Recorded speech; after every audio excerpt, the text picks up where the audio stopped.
स्वागत है दोस्तों एक बार फिर से आप सभी का ओपीएस न्यूज पर। तो आइए दोस्तों बात करते हैं कोरोना वायरस से जुड़ी कुछ बड़े खबरें, लेटेस्ट इन्फॉर्मेशन, अपडेट्स और हेडलाइंस की तरफ। तो यहाँ पर देश और दुनिया की 15 बड़ी और महत्वपूर्ण काम की खबरें निकल कर आ रही है। और साथ ही दोस्तों आपको बता दें कि लॉकडाउन को लेकर सरकार की तरफ से बहुत ही बड़ी घोषणा को लेकर एक अलर्ट सामने आया है। कुछ नए अपडेट्स और साथ ही कोरोना वायरस को लेकर आंकड़े भी आपको चौंका सकते हैं। और वहीं दोस्तों कोरोना वायरस के वैक्सीन को लेकर बड़ी खुशखबरी सामने आ रही है। और साथ ही कोरोना वायरस को लेकर 5 अलग अलग तरीके के रिसर्च सामने आए हैं। तो एक एक करते हुए दोस्तों बात करते हैं आज देश और दुनिया की तमाम बड़ी और महत्वपूर्ण अपडेट्स खबरों की ओर। इस समय इस वीडियो को पूरा आखिर तक जरूर देखिएगा। चलिए सबसे पहले जानते हैं कोरोना अपडेट को लेकर आज की पहली और बड़ी खबर। तो दोस्तों भारत देश में पिछले 24 घंटों में रिकॉर्ड 1 लाख मरीज हुए ठीक, 75,000 नए संक्रमित और साथ ही 20वें दिन लगातार 1,000 से ज्यादा व्यक्तियों की मौत। जी हाँ दोस्तों, भारत में पिछले 4 दिनों से लगातार जो नए मरीज आ रहे हैं ना, उससे ज्यादा संख्या ठीक होने वाले मरीजों की है। यहाँ पर डेली रिकवरी की जो रेट है ना, वो काफी शानदार तरीके से और सबसे ज्यादा ठीक होने वाले मरीज भारत के हैं। अगर दोस्तों आपको पिछले 24 घंटों के आंकड़े पर अगर डालें एक नजर, तो यहाँ पर 75,083 नए मरीज सामने आए हैं। और भारत देश में कुल पॉजिटिव मरीजों की संख्या 55,62,000 पर पहुंच चुकी है। वहीं पिछले 24 घंटों के दौरान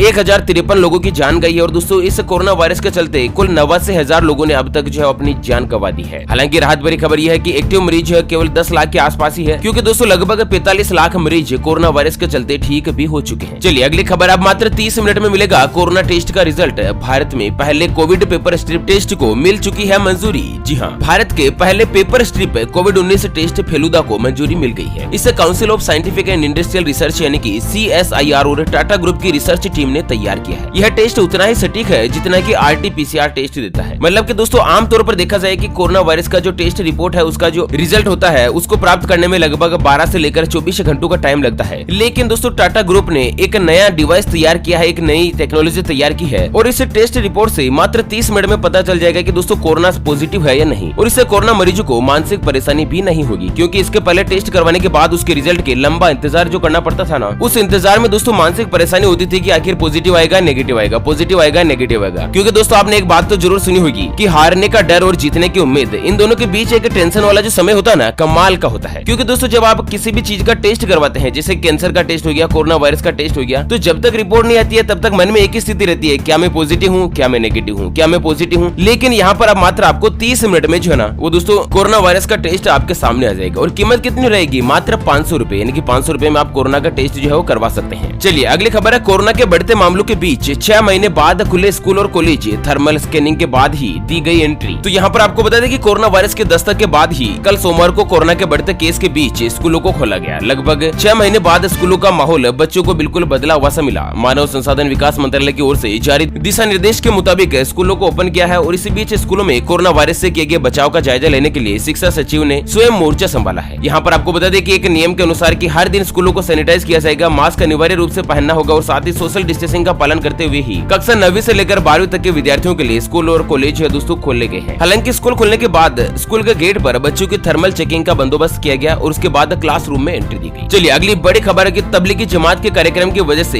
कई लोगों में फैला कोरोना वायरस, सरकार ने संसद में खुद दिया जवाब। जी हाँ, दरअसल महामारी फैलने के बाद विभिन्न अधिकारियों के द्वारा जारी किए गए आदेश के बावजूद मार्च में तबलीगी जमात के कार्यक्रम में भारी भीड़ लंबी अवधि तक एक परिसर में एकत्र रही, जिससे कई व्यक्तियों में संक्रमण फैल गया। सरकार ने संसद में सोमवार को यह जानकारी दी और साथ ही केंद्रीय गृह राज्य मंत्री श्री किशन जी रेड्डी जो है, उन्होंने खुद संसद में लिखित में जवाब दिया है कि तबलीगी जमात के कारण कोरोना वायरस जो भारत देश में बहुत ही तेजी से फैला है। चलिए अगली खबर है, प्रधानमंत्री मोदी जी कल 7 राज्यों के मुख्यमंत्री और स्वास्थ्य मंत्रियों के साथ करेंगे बैठक। कोरोना पर होगी चर्चा और साथ ही लॉकडाउन पर हो सकता है बड़ा फैसला। जी हाँ, देश में जिस तरह से रोजाना कोरोना वायरस के डराने वाले आंकड़े सामने आ रहे हैं ना, कुछ राज्यों में स्थिति बहुत ही ज्यादा खराब है। और इसी बीच कोरोना के हालात का जायजा लेने के लिए प्रधानमंत्री मोदी जी जो है दोस्तों वीडियो कॉन्फ्रेंसिंग के जरिए कल एक बार फिर से 7 राज्यों के मुख्यमंत्रियों के साथ चर्चा करेंगे। मुख्यमंत्रियों के अलावा राज्य के स्वास्थ्य मंत्री भी इस चर्चा में शामिल होंगे। और वो जो 7 राज्य कौन से हैं जो कि दोस्तों सबसे ज्यादा कोरोना वायरस के मद्देनजर प्रभावित हुए हैं, जिनमें महाराष्ट्र, आंध्र प्रदेश, कर्नाटक, उत्तर प्रदेश, तमिलनाडु, दिल्ली और पंजाब। इससे पहले प्रधानमंत्री मोदी जी ने देश में कोरोना महामारी के हालात पर 16 और 17 जून को मुख्यमंत्रियों के साथ चर्चा की थी। आपको बता दें मौजूदा समय में 55,64,000 के आसपास कोरोना वायरस के पॉजिटिव मामले जो यहाँ पर भारत देश में है। और इसी बीच अगली खबर आ रही है कि इस क्रम में दिखाई देते हैं कोविड-19 के सभी लक्षण। क्योंकि दोस्तों अभी जो मौसम में परिवर्तन हो रहा है ना, उसमें हर एक व्यक्ति परेशान है, क्योंकि हर घर में 1 या 2 व्यक्तियों को सर्दी, जुकाम, बुखार, खांसी ये जो समस्या है वो बिल्कुल नॉर्मल है क्योंकि मौसम में परिवर्तन हो रहा है इसी वजह से। लेकिन कोरोना के भी ये सेम टू सेम लक्षण है। लेकिन यहाँ पर दोस्तों ये स्वास्थ्य मंत्रालय की तरफ से कोरोना के लक्षणों को एक क्रम में दिखाया गया है, यानी कि सबसे पहले ये होता है, उसके बाद ये होता है, उसके बाद ये होता है। तो ये सभी अगर क्रम में लक्षण होते हैं ना, तो दोस्तों कोरोना होने का जो खतरा है वो सबसे ज्यादा हो जाता है। तो कौन कौन सा क्रम है दोस्तों के? सबसे पहले बुखार होना, खांसी, मांसपेशियों में दर्द, फिर दोस्तों जी मचलाना, उल्टी होना, दस्त लगना और सांस लेने में दिक्कत आना। ये सभी अगर लक्षण जो आपको दिखाई देते हैं ना, ये आपके बॉडी में यहाँ पर लक्षण पाए जाते हैं, तो दोस्तों आपको कोरोना होने का खतरा सबसे ज्यादा हो सकता है। और इसी के साथ अगली बड़ी खबर आ रही है कि पूर्व स्वास्थ्य मंत्री जाकिया इमाम की कोरोना से मौत। मुख्यमंत्री गहलोत ने ट्वीट करके की है संवेदना व्यक्त। तो राजस्थान से बड़ी खबर आ रही है, कोरोना वायरस का संक्रमण तेजी से फैलता दिखाई दे रहा है। अब राजस्थान के कई वरिष्ठ नेता भी इसकी जद में आ गए हैं और ताजा सूचना के मुताबिक पूर्व स्वास्थ्य मंत्री जाकिया इमाम की कोरोना वायरस के संक्रमण से मौत हो गई है। जो कि दोस्तों कुछ समय पहले राजस्थान में स्वास्थ्य मंत्री रह चुकी थी, उनकी खुद की कोरोना वायरस के चलते मौत हुई है। अब हालात कितने ज्यादा बुरे हो चुके हैं ना, दोस्तों इस बात का अंदाजा आप ले सकते हैं कि आप कोरोना वायरस को हल्के में कभी भी ना लें। और इसी के साथ अगली बड़ी खबर है, कोरोना वायरस के दौरान पीरियड्स और सेक्स हार्मोन का संबंध, कुछ इस तरह की बातें आई है सामने। तो दुनिया भर में फैली कोरोना वायरस की जो महामारी है वो लोगों के जी का जंजाल बनी हुई है। कोरोना के मामलों में भारत का दूसरा स्थान है और वहीं दुनिया में कोरोना के सबसे ज्यादा मामले अमेरिका में दर्ज हुए हैं। आपको बता दें, एक अध्ययन के मुताबिक कोरोना वायरस का प्रभाव महिलाओं पर सबसे ज्यादा देखने को मिल रहा है। सभी अध्ययनों में एक ही तर्क निकल कर आया है कि जो महिला के सेक्स हार्मोन और उसमें फैलने वाले संक्रामक रोगों के बीच के संबंध की ओर इशारा करते हैं। और इससे महिलाओं की जो सबसे बड़ी समस्या होती है ना दोस्तों, पीरियड वाली समस्या, उसमें कोरोना वायरस और पीरियड में कोई संबंध है, जो कि दोस्तों इस दौरान महिलाओं को सबसे ज्यादा अटैक कर सका है। चलिए जानते हैं दोस्तों अगली बड़ी खबर है, लेकिन उससे पहले एक नजर डालते हैं आज के माइंड क्विज यानी कि गिवे वाले सवाल की तरफ। तो दोस्तों आज का माइंड क्विज वाला सवाल आप स्क्रीन पर देख पा रहे हैं। भगवान श्री राम को कितने साल का वनवास हुआ था? जी हाँ दोस्तों, दोबारा सुन लीजिएगा, प्रभु श्री राम को कितने साल का वनवास हुआ था? तो फटाफट से लिखना है क्वेश्चंस का आंसर इस वीडियो के नीचे कमेंट बॉक्स में। और दोस्तों सही जवाब देने वाले किसी 2 कमेंट्स को सेलेक्ट किया जाएगा हमारी ओपीएस न्यूज टीम की तरफ से और उन्हें दिया जाएगा एक 84 दिन वाला मोबाइल रिचार्ज बिल्कुल फ्री। चलिए अगली खबर है, कोविड सेंटर में भर्ती मरीजों के खान पान का बदला मेनू, अब रोटी सब्जी के साथ अंडा और फल भी मिलेगा। तो दोस्तों अब तक कोरोना मरीजों को केवल रोटी सब्जी दी जा रही थी, लेकिन अब इसमें कुछ बदलाव किया है। सबसे पहले नींबू दूध चाय के साथ हरी सब्जियां मिलेगी। उसके अलावा दोस्तों चिकित्सकों का कहना है कि केला में प्रचुर मात्रा में कैल्शियम, आयरन और विटामिन सी का भंडार रहता है, जो कि संक्रमित मरीजों के शरीर में प्रतिरोधक क्षमता बढ़ाने में काफी ज्यादा कारगर है। ऐसे में दोस्तों कोरोना वायरस के जो मरीज होते हैं ना, उनके खान पान का किस तरह का मेनू होता है आपको बता दें कि सुबह के 7 बजे हर दिन चाय और गर्म पानी मिलता है। 8:30 बजे से लेकर 9 बजे के बीच सभी को नाश्ता दिया जाता है। 12:30 बजे से लेकर 1 बजे के बीच भोजन की व्यवस्था होती है। 4 से 5 बजे गर्म पानी दिया जाता है उनको और 8:30 बजे रात को भोजन मुहैया करवाया जाता है। तो इस तरह का कोविड-19 के मरीजों का खाने पीने का जो मेनू होता है। चलिए अगली खबर है, बढ़ते कोरोना मामलों के बीच खुल चुका है ताजमहल। दीदार के लिए पहुंचे लोगों ने कहा वायरस के साथ रहने की हो चुकी है आदत। तो दोस्तों भारत में कोरोना वायरस के मामले तेजी से बढ़ रहे हैं। हालांकि इसी बीच कल सोमवार 21 तारीख को देश के कई राज्यों में आंशिक रूप से स्कूल खोल दिए गए हैं और दोस्तों देश में सबसे बड़ा पर्यटन स्थल ताजमहल भी पर्यटकों के लिए खोल दिया गया है। यहाँ पर आपको बता दें कि मार्च से ही लॉकडाउन के पहले दोस्तों यहाँ पर ताजमहल जो बंद था, लेकिन अब 21 सितंबर को ताजमहल जो एक बार फिर से जनता के लिए खोल दिया है। अच्छा अगली खबर है, कोविड-19 वायरस को पूरी तरह से निष्क्रिय कर सकता है आयोडीन, रिसर्च में हुआ बड़ा खुलासा। तो कोरोना वायरस को मात देने के लिए कुछ देशों ने मजबूती के साथ नियमों का पालन किया है, लेकिन भारत में ये बीमारी अभी भी काबू से बाहर है। यहाँ पर लोग सोशल डिस्टेंसिंग और मास्क के इस्तेमाल को गंभीरता से नहीं ले रहे हैं और यही वजह है कि हमारे देश में अब कुल कोरोना मरीजों की संख्या जो है वो 256 लाख के करीब पहुंचने को है। लेकिन अभी भी एक रिसर्च में बड़ा खुलासा हुआ है, जहाँ पर ताजा रिपोर्ट सामने आई कि दोस्तों आयोडीन की मदद से कोरोना को फैलने से रोका जा सकता है और यह खुलासा अमेरिका में हुआ। और इसी बीच अगली बड़ी खबर आ रही है कि एम्स के डॉक्टर्स का बड़ा खुलासा, झाड़ू से कोरोना वायरस फैलने का है सबसे ज्यादा खतरा। जी हाँ दोस्तों, देश में जिस तरह से कोरोना वायरस के मामले लगातार तेजी से बढ़ रहे हैं, इसके साथ ही भारत में एक दिन में कोविड-19 से हो रही सर्वाधिक रिकवरी भी सामने आ रही है। वहीं कोरोना वायरस को लेकर दुनिया भर में रिसर्च और शोध जो है लगातार जारी है और आए दिन तरह तरह के खुलासे हो रहे हैं, कोई न कोई नए तथ्य सामने आते हैं। अभी हाल ही में एम्स के एक डॉक्टर ने दावा किया है कि सार्वजनिक स्थानों पर कोरोना वायरस झाड़ू के जरिए भी फैल सकता है। उनके अनुसार ऐसे में सार्वजनिक स्थानों पर झाड़ू न लगाकर वैक्यूम क्लीनर का इस्तेमाल किया जाना चाहिए, क्योंकि झाड़ू से कोरोना वायरस फैल सकने का दावा एम्स के सर्जरी विभाग के अध्यक्ष डॉक्टर अनुराग जी श्रीवास्तव ने किया है। उनके मुताबिक झाड़ू का इस्तेमाल और खुले में कूड़े को रखना कोरोना संक्रमण को बढ़ाने में काफी ज्यादा मददगार होता है। साथ ही डॉक्टर साहब ने जानकारी दी कि कोरोना वायरस किसी भी तरह की सतह में 3 से लेकर 5 दिन तक रह सकता है। संक्रमित मरीज अगर कहीं पर छींकता है, खांसता है, तो उसके शरीर से निकलने वाले वायरस के जो कण है वो आसपास ही सतह पर गिर जाते हैं और जिस तरह से झाड़ू लगाते हैं ना, तो वो सतह के जो कण होते हैं ना दोस्तों, कोरोना वायरस के कीटाणु होते हैं, वो एक जगह से दूसरी जगह पर पहुंच जाते हैं। और आप जैसे अपन बिना मास्क अगर चल रहे हैं, सांस लेते हैं, तो नाक के जरिए अपने शरीर शरीर में प्रवेश कर जाते हैं। चलिए अगली खबर है, ब्रिटेन में कोरोना वायरस की दूसरी लहर है। पीएम जॉनसन करेंगे दोबारा लॉकडाउन का ऐलान।